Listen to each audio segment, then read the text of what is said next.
Hi, my name is Amber and I'm with Goldilocks Golden Doodles, and we are so excited you've chosen to get a puppy with us. I'm going to be going through all the paperwork and information and hopefully answering a lot of questions that you have. Just up front, a puppy is more calm and relaxed if you are calm and relaxed. So if you're nervous about the process, try not to let the puppy know. And it's much easier than having a real baby. You can always leave the puppy at home and go out to eat, where when you have a real baby, you have to pack up everything it owns and take it with you. So if you're stressed, just realize this is an easy process, and we try to make it as happy and fun as possible. Number one, to start off, our website is always up to date. So if you see a puppy available, that means it is still available for adoption. The only exception would be if somebody's here at the house playing with them and they're about to make a deposit, or are here and just paid in cash and we haven't had the chance to switch it over. One more thing prior to coming, if you plan on doing our PayPal financing, which can be done either with pay in 4, which is where you pay the payment in 4 payments.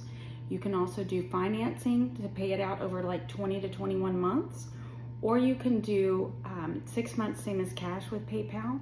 All of that needs to be applied for and done prior to coming to pick out your puppy. It's a very easy process. It's 3 to 5 minutes, and they'll let you know if you're approved very quickly. But that does need to be done before you come to play and pick out a puppy, just because a lot of times you'll get here and PayPal system's down or something like that. So you always just want to know up front whether or not you're approved. So to walk you through the paperwork, first thing is our shot record that we will send you home with your puppy. And it will have the name of the puppy, the breed of your puppy, and even though you may think, well, if they're all Golden Doodles, they're not all the same. Golden Doodles come in many different forms. There are micro Golden Doodles, which are 25 pounds or less, which is usually around 15 to 25 pounds. There's mini Golden Doodles, which are 25 to 35 pounds, and those are about knee height for their head down to their feet. It's about their head, it's about knee height of a normal adult. Then there are mediums, which are 35 to 50 pounds, give or take. And then standards, which are 55 and on up. Ours usually don't get above 75 pounds. I know you can get them that get up to 100 pounds. We don't breed that large. So those are the sizes of Golden Doodles. There's also 2 types of Golden Doodles that we breed. That would be F1 and F1B. F1 is where, in our situation, the mom is a Golden Retriever and the dad is a Poodle. Now, a Poodle can come in many different sizes, as you probably know. There are Poodles that are just tiny, that are 7 or 8 pounds. There's some that are a little bit larger, that are in the 12 to 15 pound range. There's Moyen Poodles, which are medium, and then there's Standard Poodles, which are very tall. So the size of the Golden Doodle is much determined by the size of the Poodle that we use. In our situation, we always use a Golden Retriever as a mother and the Poodle as a father. The reason we do that is because Golden Retrievers have an incredible personality and are very nurturing and make great mothers. So we use our Golden Retriever as a mom, Poodle as a father. When we do that, that's a 50-50 blend. That's called an F1. We also breed what's called F1B. F1B is where we take that 50-50 blend of the F1 and we breed it back to a different Poodle, and that's called F1B. In that scenario, the puppy is 75% Poodle and 25% Retriever. For people that have very bad allergies to dogs, F1B is easier for them to get along with as far as hypergenic. They are very hypoallergenic, and majority of people are not allergic to F1Bs. If you have mild allergies to dogs, usually an F1 is just fine. We've had people that as children could never go to other people's homes because of dogs, maybe never do sleepovers. They've gotten F1s and have done wonderful. F1s will have loose curly hair as adults. F1Bs will have pretty tight curls, not as tight as a poodle, but pretty tight curly hair. So that is the difference right here when we talk about an F1, F1B, and whether it's a micro, mini, medium, or standard golden doodle. We have the date of birth, the gender. We also have the microchip number. It's going to be a sticker in most cases. If you're not familiar with the microchip, it is a little thing that looks like a piece of rice that's inserted into the shoulder blades of the puppy. It has a unique number, and we are going to show you in here how to register that to yourself so that if your puppy ever gets out and is either taken to a breeder, a shelter, a police station, a vet, they will scan it and it will come up with that number, and they'll put that number in the system and it'll automatically come up with your information to get your puppy back to you as soon as possible. We've paid for the microchip system, and the registration is for life and it's free, so it's something you should do on the way home. There are 2 follow-ups that we totally encourage you to do same day. Both are 3 to 5 minutes. Both you need to do the day you get the puppy. One is registering the microchip, the other is registering for the health insurance, and I'll show you that, how to do both in the paperwork. As you open our pamphlet, you'll see right here the deworming schedule. We deworm every 2 weeks after 4 weeks, and that's just to make sure that they don't have any parasites. Flea and tick prevention, the day you leave, we give them flea and tick prevention. Usually that's a liquid on the back of their neck, so if you see a difference in hair texture, that's what that is. It's not only flea and tick, it is also heartworm. It's called Revolution. That's the brand that we use. A lot of vets like to use some type of a chewable as opposed to a liquid. We like liquid because if the puppy gets sick on the way home and throws up, we won't know how much of that they ingested and how much they threw up. So I use the liquid. Again, your vet most likely won't use that. Vets prefer the edible kind. So if that's what your vet chooses, then that's a great choice. Vaccinations, we have the vaccination records right here. All the puppies come up to date on vaccinations, and they usually need 4 sets of vaccinations. So you'll get 1 at 6 weeks, 1 at 8 weeks. So all of ours come with at least 2 sets of vaccinations. You'll get 1 more 4 weeks after that, so it's 16 weeks, and then you'll get 1 4 weeks after that. We do all of our vaccinations here. We buy our vaccinations either at our vet or at a vet supply, the same vet supply that our vets get them from. We found a long time ago when we first started breeding, we took a small litter of puppies to the vet and they caught parvo. And after that, the vet suggested we learn to do the shots ourselves at home, and that way we're not bringing in puppies to the vet that aren't inoculated and that aren't at risk of catching parvo, just because it's a very scary disease, and it's something I hope no one has to ever deal with that gets one of our puppies, but it is something that's out there. And so we do the shots ourselves. We then take the puppies to the vet to get their health checks, but we do all the shots. If you live close to us, if you are in the local area, you are welcome to bring your puppy back to us, and we will do the shots all the way up until the last set of shots that are needed. We'll also do the nails for your puppy and clean their ears and give them another 30-day treatment of flea and tick and heartworm medicine. So that's all included with us for free as a service that we do, just to make sure that all the puppies get all their shots. That's how important it is. Let's see, next is the health insurance information. And we work with a company called Trupanion. They give you 30 days of free health insurance. In exchange, they are wanting to quote you for health insurance. And I think health insurance is a great thing to have on a puppy for the first 6 months to a year of life. I don't think it's something you're going to need for the entire life of the dog. They're kind of like us. When we're young, we go to the doctor, and when we're old, we go to the doctor. But in the middle of life, unless there's a problem, I think it would be an unneeded expense. So you are going to go to Trupanion.com, which is right there. You're going to put in this code, and they are going to ask for some information, and in return, obviously, they're going to quote you. And again, I do think it's a great idea to go ahead and get health insurance for the first year. One thing they do want you to do is to sign up within 24 hours of getting the puppy. So make sure you do that. That's to keep you from having an issue and then turning around and trying to set up health insurance, because they will not cover anything if it's not signed up within 24 hours. This insurance is not for vaccinations or for getting the dog fixed. It's simply accidental insurance. And talking about accidental insurance, the number one thing that we've seen that puppies have gone home and gotten hurt from and needed insurance is jumping or falling off of either a couch or a chair. They are very prone to thinking that they are bigger than they are. And so when you sit on the couch and have your dog in your lap, or have your dog on the chair next to you or something like that, always hold on to the puppy.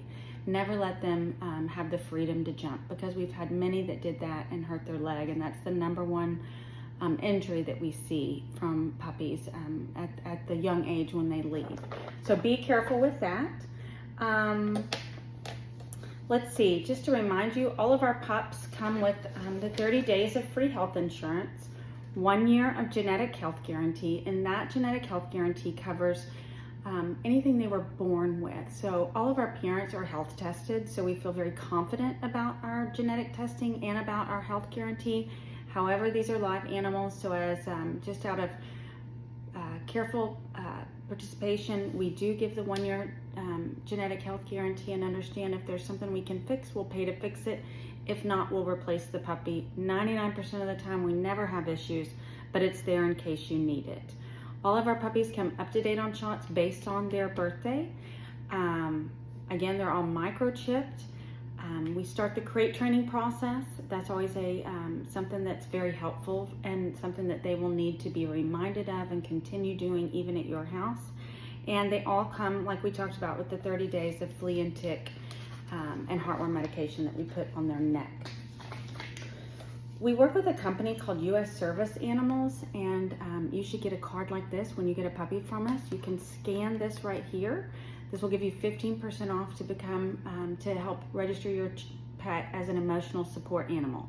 This will allow you to take your puppy, no matter what age. You know, this is for life. This isn't a 1 year thing. It's for life, and it's usually around $100. You can take your dog to restaurants, hotels, and more importantly, if you're renting a place, they can't charge you puppy rental, dog rental, and I think they waive deposits. It's something you'll have to check into based on where you live. But this has saved a lot of people a lot of money. You just scan this. I have one for my animals. I'm able to take them to restaurants, to hotels when I travel, and there's no charge. I've gotten charged one time $250 for a 2-week-old puppy that stayed in a hotel room with me. So after I got this has really saved us a lot of money. It does not allow you to take your animal on a flight. Just understand that is not part of this. They've kind of changed the rules, but majority of cases you can take your puppy anywhere with you with this. The next set of paperwork says get off on the right foot. This is some paperwork that you should read over. It's a local trainer wrote this for us. It's about good treats, bad treats, potty training, all kind of tips for new puppy owners. Now we'll get into the health guarantee and sales contract. Part of the information we talk about in here is feeding your puppy. You'll want to feed your puppy twice a day at least. You can also do 3 times a day. For potty training purposes, we do suggest that you feed only a few times a day, as opposed to what's called free feeding, where you leave the food out all day long. If you free feed, a puppy will need to poop more often, and we are trying to control how many times they need to go to the bathroom while potty training. So while they're young, we suggest putting food out, again, 2 to 3 times a day. We do breakfast and dinner. That way we can kind of have them in a 12-hour shift so that their blood sugar doesn't get low and they have a chance to eat at least twice a day. That also helps with potty training. So with potty training, what we want to do is we're going to want to put the puppy at night in a crate. And in the crate, you're going to expect to have some crying and some barking. They're not going to be happy that you are leaving them alone. They can still smell you and hear you, and it's hard for them to get used to that. So just expect the first few nights that they are going to cry and bark in the crate. You can always try to calm them by talking to them, putting your fingers in the crate and petting them. If they don't calm down within 10 to 15 minutes, we totally suggest putting them maybe in the laundry room or away from you, covering the crate with a blanket or a towel, and playing music. Alexa actually has a calming music, oops, I just turned her on, soundtrack that they play, and that's a very good thing to help calm the puppy at night. I'm not quite sure how to help you with that. Sorry, she's talking to us. And that's always very helpful. If the puppy, though, around 4 to 5 hours later starts crying again, that usually means they need to go to the bathroom. So you don't want them so far that you can't hear them, but you definitely don't want them to keep you up. Whatever happens, do not stay up all night with the puppy. People make that mistake. The puppy will sleep the entire next day, and you will have to go to work and function. And we've just seen that in people, and when that happens, they usually do get very frustrated with their puppy and the whole process, and they get very tired. So make sure and put the puppy in another room, leave it alone. It will go to sleep, and you need your sleep too. So definitely let that happen. In the morning, you will wake up, pick up the puppy, take it outside, put it on the grass or onto a pee pad if you're planning on doing that inside. Tell the puppy to go potty. The most important thing is that everyone uses the same terms. Go potty, TT time, whatever it is. The whole family uses the same terms. And if you have a backyard, you're going to want to put the puppy, everybody like walk outside, go left, put the puppy down. That way, the more boundaries there are, the easier it is for the puppy to know that it's doing the right thing. If you happen to live in an apartment, we always suggest, if you can do the pad, they have grass pads, fake grass pads, real grass pads that you can put either in your house or on your patio, or worst case, go right out front of your apartment door and just do it right there. There's been a lot of dogs that have probably lived there over the past few years, so you just want to really limit allowing your dog to go to the bathroom anywhere where other dogs have been, just because they can catch things until they've had all their vaccinations. It's the same reason we encourage you not to take your dog for a walk while they're young. But you're going to take your dog outside, have it go potty, bring it back in, feed it food and water. One thing we always tell people is to not limit the amount of food they give a puppy. Do not read the bag of the dog food and limit the amount of puppy. So many people have done that, and it causes puppies to get very aggressive because they're very angry and they're hungry all the time. So give them a heaping amount of food and water, let them eat, they'll eat, then they'll walk away. The beautiful part about an animal that has poodle in them is that they will not get overweight. So these dogs won't overeat or eat too much. Let them eat what they want, pick up the food and water. You can leave water out during the day. I would pick up water about 2 hours before bedtime. That way you're kind of helping the puppy not need to go pee as much at night. But you'll pick that up and then take the puppy outside again. Now that it's eaten, it probably needs to poop. Praise it like crazy when it goes potty where you want them to. You can also give them treats. Big thing with potty training is that we want to watch for signs that they need to go to the bathroom. So if they're sniffing or circling, that usually means it's a great time to run them outside and try to get them to go potty.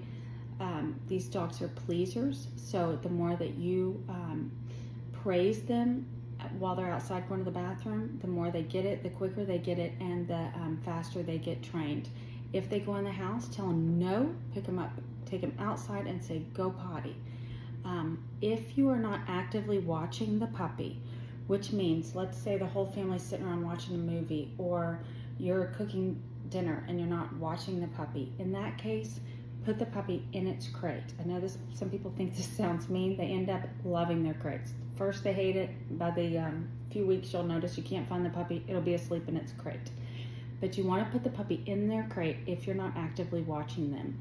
When you choose a crate, you're going to want to choose a crate that in the end is going to be the size of your dog. So say you get a standard, you're going to want to get a crate that can hold a 55 to 65 pound dog. But you want a crate that has a divider. So that divider helps the puppy to grow with the crate. With the divider, you want to divide it so that the puppy can turn around and lay down, but not have enough room to pee on one side of the crate and come sit on the other. That's how a puppy learns to hold their bladder. So if you're not actively watching them, put them in their crate with the divider, and that way they're made to sit there and hold it. Because if they need to go to the bathroom and you're busy and they don't know yet how to communicate that to you, they will go and hide and go to the bathroom somewhere you don't want them to. And that's what we're trying to avoid. We're trying to avoid negative situations where they go to the bathroom in the house and we're not there to catch it or to pick them up and take them outside. Then with potty training, you're going to take them out every few hours, every 2 to 3 hours, especially if you see them doing the signs of sniffing or circling. And each puppy is different. You'll learn your puppy very quickly within the first day or two, and you'll see their signs for needing to go to the bathroom. One thing with food is you want to stay on puppy food for at least 1 year. That's very important. They need the extra fat and the extra nutrients that come in puppy food, so they'll need to stay on that for 1 year. Then you'll want to switch them over to an adult food. We use Purina One Healthy Puppy. Purina One also has a dog food for adults that you could switch them over to. A really important thing is to stay on the same protein. Right now we are on chicken. Most puppies are not allergic to chicken. You may have read some golden doodles as adults become allergic to chicken. That's something you'll find later on. They'll start having a little bit of hives or itching on their stomach. Majority don't ever have a problem, but if you ever do, you can always ask your vet that. In that situation, you'll switch proteins. However, most people stay on this, then you're going to switch to adult food. Anytime you switch dogs' food, you're going to want to do half the old food and half the new food. So 50-50, and then eventually more and more of the new food. And the one thing about dogs is that their stomachs are very used to having the exact same food all the time. So you do not want to vary that. As much as they may love that and they may love table scraps, that makes their stomach very sick. So try to keep them just on their puppy food. You can give very limited treats. If you give them too much treats, that makes their stomach sick. Let's see. One thing about golden doodles, we do not guarantee size or color. Golden doodles, we may think they're going to be 25 to 35 pounds in the mini range. The vet may think that and confirm it for us. However, they may get up to 40 or 45 pounds or be under 25 pounds. We base that idea of the size on the size of their parents, size of their paws, size of them compared to their brothers and sisters. However, that can always be just something where even with all of the best intentions and the best calculations, they can be outside of that size range, but they should be very similar to what we're expecting. Just always know that's not a guarantee that we can make. Also on color. Golden doodles are very famous for changing colors. They may start off light and get a little darker, or be darker and get a little lighter. A lot of times their ears will usually can keep the color of the red, but the rest of their body might lighten. So just know, even though you might have a red golden doodle you went home with as an adult, it might be more of an apricot. So that's one thing that does happen with golden doodles. Some of the things that happen when you first bring your puppy home, I always let people know the worst case scenario, so that if it doesn't happen, wonderful, and if it does, you're expecting it and you're not surprised. Number one is, like we talked about, crying or barking at night. If you do have a great experience and your dog does wonderful at night, that's great. The second or third night, they might get nervous and actually start having that problem. So just expect that. Number two is loose stool. So a puppy is very excited about their new home, and people always ask me, are they missing their parents? Are they missing their brother and sister? They get weaned from their parents around 5 weeks. Their mothers, once the puppies start eating their dog food, are not happy with the puppies, and once the puppies develop teeth and try to drink from their mother and hurt their mothers sometimes will turn around and kind of bite at them. So when that happens, we do separate them. So their puppies have been away from their mothers for a long time.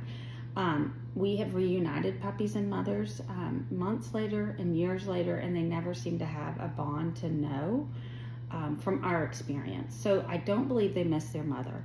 I do believe they miss probably our home and the smell of it. They'll come back and they'll be very excited when they come back for shots. They know our voices.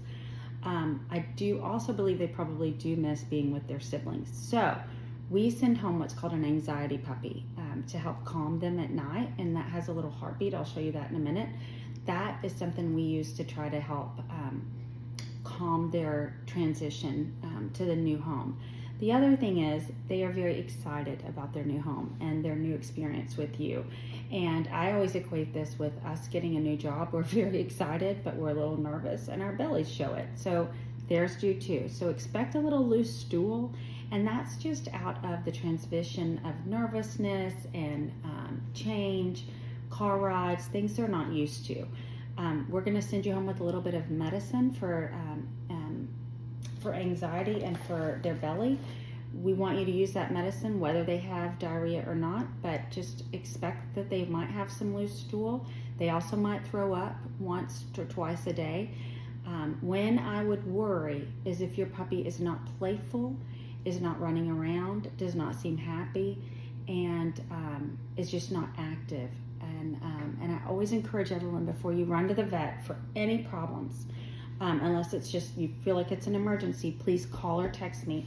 So many people over the years have gone to an emergency vet overnight about something just to find out the dog was nervous or scared. And so I always encourage everyone, please call or text me first and give me the opportunity to walk you through some things, because most likely other people have had these problems. And I'd hate for people to spend ridiculous emergency vet money in the middle of the night for something that is common, or that I can let you know I think is vet worthy or not vet worthy, or at least vet worthy for the next morning. So there we go, loose stool, a little bit of throw up, but as long as they're active, they're fine. Let's see. The third thing I always tell people, please don't run your dog to the vet just for a meet and greet or a checkup. These dogs have been to the vet, they've been checked, and we will, in most cases, send you home with some paperwork from the vet. The reason we encourage you not to go to the vet, and some breeders do, they want you to go to the vet within 72 hours. We don't. Their immune system kind of dips in the transition, right? This is the most exciting and nervous day of their life so far to date. A big car ride, a new family, a new home, leaving their siblings, leaving our home, leaving the smells, everything they know.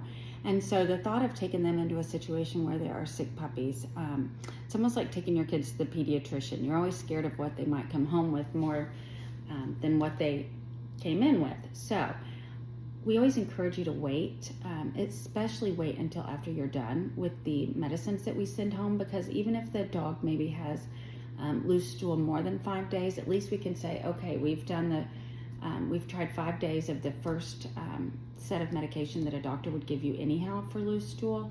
Now we know there's something additional and we need more aggressive medicine to help with that. The medicine we send home is metronidazole and Panicure. Panicure is a dewormer. Metronidazole is a medicine for dogs that just helps form the poop.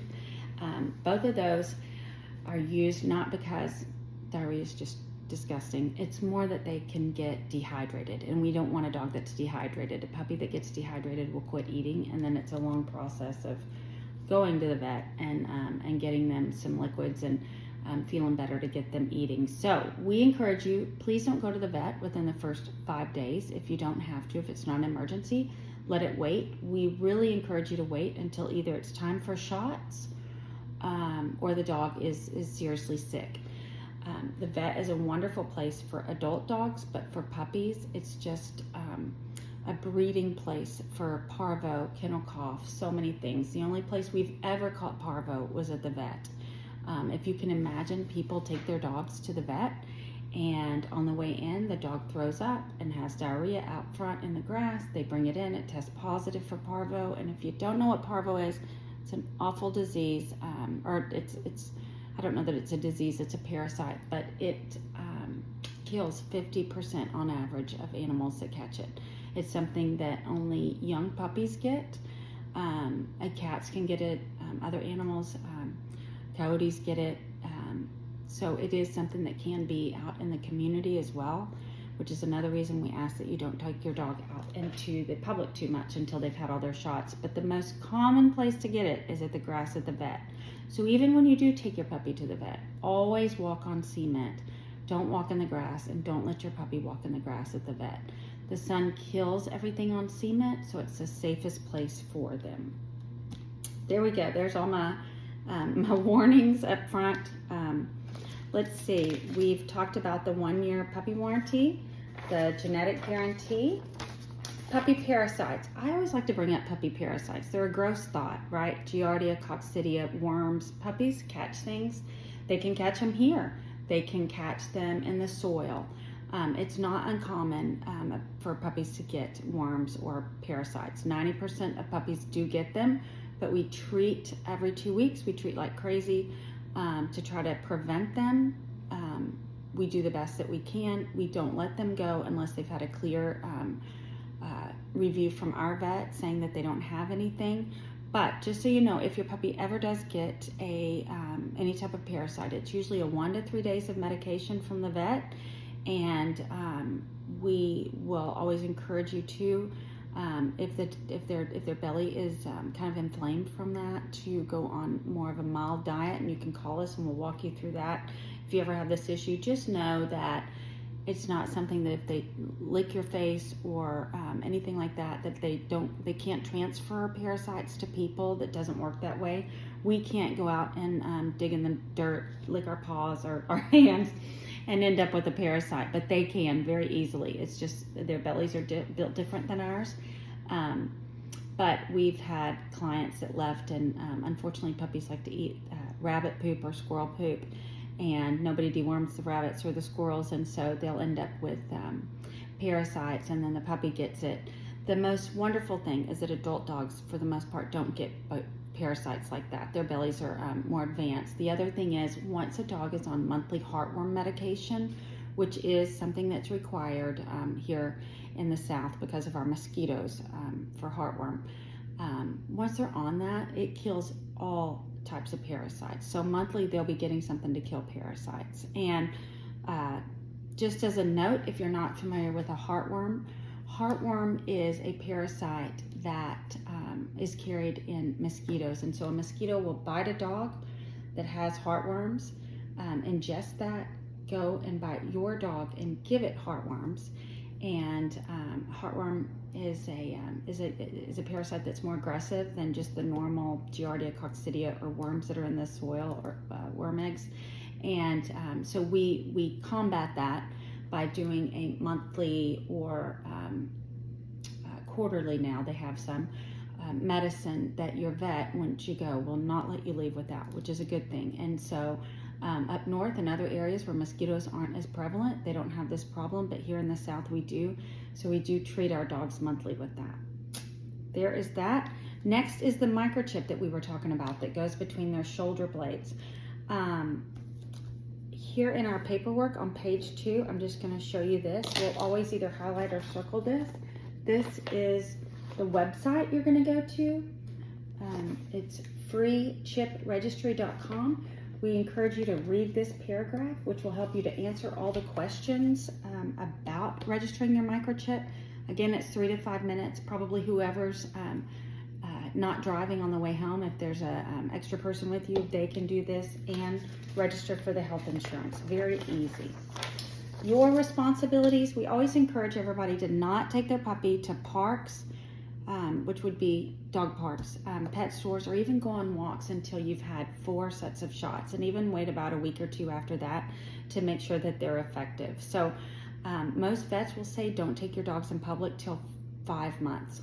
I've gotten questioned if that keeps the dog from being social with other people and other dogs, and it does not. Your dogs have been around a lot of dogs here. They've been around a lot of people and a lot of children, and if you are very familiar with this, we have a small farm/petting zoo, so they've been around a lot of other type animals as well. They're very comfortable with other animals, with other pets, and with people, so this will not hurt their socialization at all. So don't worry about that. It's more preventative to keep them safe. So I highly suggest doing exactly what the vets say and keep your dog from going outside other than your backyard up until 5 months.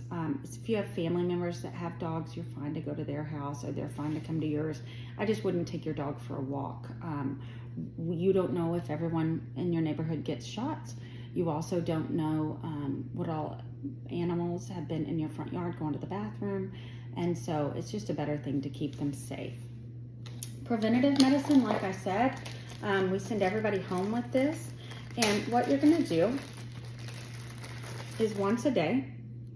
You're going to give this medicine. It's oral. There's a little tab. It goes in their mouth. And like if I had a dog, I'm going to have to pretend I'm the puppy. You take your fingers and squeeze the sides of their jowls.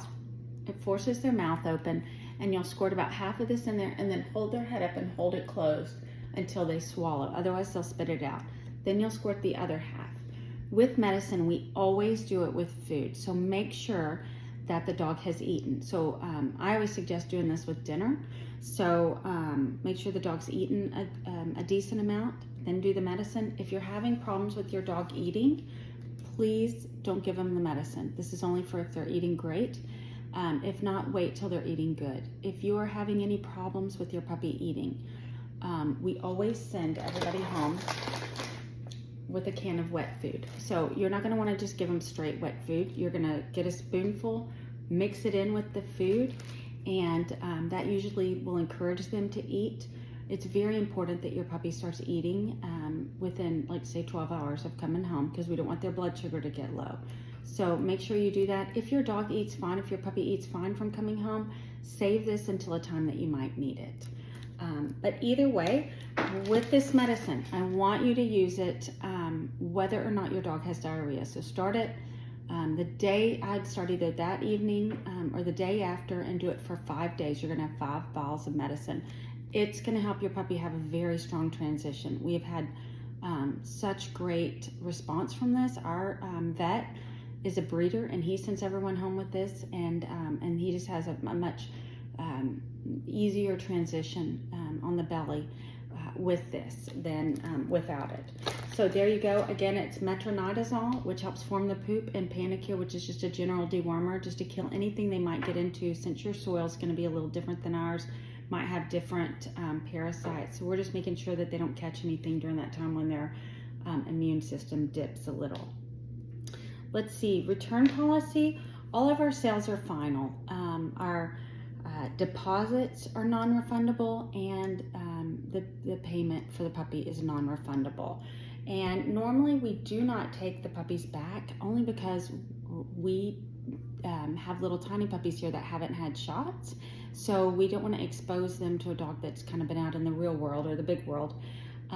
If you cannot take care of the puppy, however, we will be more than happy to either help you rehome it, or you can bring it back, and we have a home, somebody's home, who has volunteered to watch them while we rehome them. So if it's not working out for whatever reason, and you want help rehoming them, then we will help you advertise that. Otherwise, you are welcome to just bring them back, and we'll put them to the take them to the home that the people that have been nice enough to help us with that, and help watch them until we can find them a home. Let's see, last few things. The name that we give the puppy that is online, we do not call the puppy that name, so they will not know that name. You're welcome to change the name. People have asked me, how does their dog learn their name, their new name? And that's based on repetition. So if every time you refer to the dog, you say their name, that always helps them to learn, oh, every time I say Winston, you know, they're talking to me. That helps a puppy to learn his name. Grooming. We normally groom our dogs 3 to 4 times a year. You could always do grooming where they just kind of do the face and the paws and the bathroom area. And in that, you can do that more often. But grooming is usually 3 to 4 times a year. So it's not terrible, like monthly, and it's not a lot of upkeep. It's really not that hard. I suggest brushing your dog at least once a week, and that will keep a lot of the matting gone. Maybe twice a week if you notice that it's not enough, but it's definitely not like a once a day thing. Same thing with teeth. You do not need to brush your dog's teeth daily. It's more of a maybe twice a week thing. Bathing, you can bathe your dog once a week. Most vets suggest every other week. You just don't want to dry out their skin. You can get an oatmeal based shampoo is really good. You don't want to get water in their ears or nose. Hair. On a puppy, their hair is going to be very fluffy, and as an adult, their hair will be more defined and curly. And as far as shedding, golden doodles are non-shedding, but they do lose their puppy coat, and their puppy coat is usually that fluffy, puffier looking hair. That hair they can end up shedding and losing a little bit of as their adult hair comes in. However, usually you don't see hardly any of that. Once they're an adult, there should be no shedding. And teeth. A lot of people ask me about baby teeth. They will lose their baby teeth as their adult teeth come in. Usually you will never see them. They will swallow them while they're eating and poop them out so that you will never know it. If you ever do see a baby tooth, don't let that scare you. It's a very common process, and it's the same idea with their hair. As their adult hair is coming in, it's pushing that baby hair out, and so it's the same process, same thought. One thing you will see is eye drainage. So with people, when we're teething, a baby kind of teethes and drainage comes out of their mouth. With a puppy, it comes out of their eye. So you may see dark or water-stained areas. That's usually only while they're teething. So that's just a common thing that you'll see with puppies. If you drive a long way to come get your puppy, I do suggest on the way home that you either hold your puppy or set a doggy bed next to you in the car. You don't want to drive a dog in a crate. The movement of them and not being able to stay still while the car moves will cause them to get very nauseous. So although we encourage everybody to get a crate, in fact, I should say that is the one thing we do not supply is a crate. That's just because different size dogs need a different size crate. That's the one thing you will need to get if you want to crate train, which we suggest is the best way to potty train your dog. But if you drive a long way, just remember to either hold the dog or put the puppy next to you in either on a towel or on a dog bed. And the biggest thing is when you're driving home, especially if you have a long trip, people come in from Houston, people fly in from all over the place to get puppies. Just the one thing to remember is do not stop at a dog park or Bucky's dog park or something like that to let your puppy go to the bathroom. Again, that's where they can catch things. And so the number one thing is that you want to try to make them go to the bathroom on the cement on the way home, and that will give them a much better chance of not catching anything. One more question I get a lot is about getting your puppy fixed. Majority of vets suggest doing that between 6 to 9 months. At 9 months is when males start getting testosterone and women's hormones start changing, and they want them at least 6 months old. It's much safer to put them to sleep at that point to get them fixed. Vets are a great place to get that done. However, I think the best place to do that is something called TCAP if you live in Texas, and that's Texas Coalition of Animal Protection, I believe. And you can look it up, TCAP, you can Google that. They not only have very inexpensive shots, but also very, very inexpensive spay and neuter. And they'll have an entire day of vets that get together and do that. The reason I love it is it's because it's all well dogs. So there's no sick dogs there for shots or for getting fixed. So it's just a very easy time, inexpensive, and you know your dog's not going to get sick. Your puppies, after they have all of their puppy shots with us, will still need to get a rabies shot and kennel cough. Rabies is not something we can give. Rabies has to be given by a licensed veterinarian. I would always recommend that you ask if your vet can do a 3-year rabies shot. It's based on counties. Counties that have high outbreaks are annually you have to get it. However, if you're in a county that does not have a high outbreak, then you can do a 3-year. What I understand is it's a very similar, if not the same shot, but it's totally based on whether or not your county will let you. And usually they will go ahead and do the 1 year, but I would ask if you can get the 3-year because there's no sense getting every year if you don't need to. That can be done at TCAP, and literally I think it's $5. I know it's very inexpensive. So that's a great place to get that. Any questions about that, you guys can always text or call. Any questions about anything we've talked about, you can. I just wanted to do this informative video to try to cover a lot of the questions that we get. So you're gonna obviously get the dog food that we talked about and the canned dog food that you'll use only if you need it. You'll get the 5 days of medicine. You'll also get a food bowl, food and water bowl. We usually have some type of treats. This one supports our veterans, so I love to get this one. If it's not in stock, we'll get something. Usually we have some type of treat. Your puppy's never had a treat, therefore they have no idea this is good. You almost have to crush them up and put it in their mouth for them to find out it's good the first few times. So if you think there's something wrong with your dog because it won't eat a treat, that's why they've never had it and they don't know how great it is.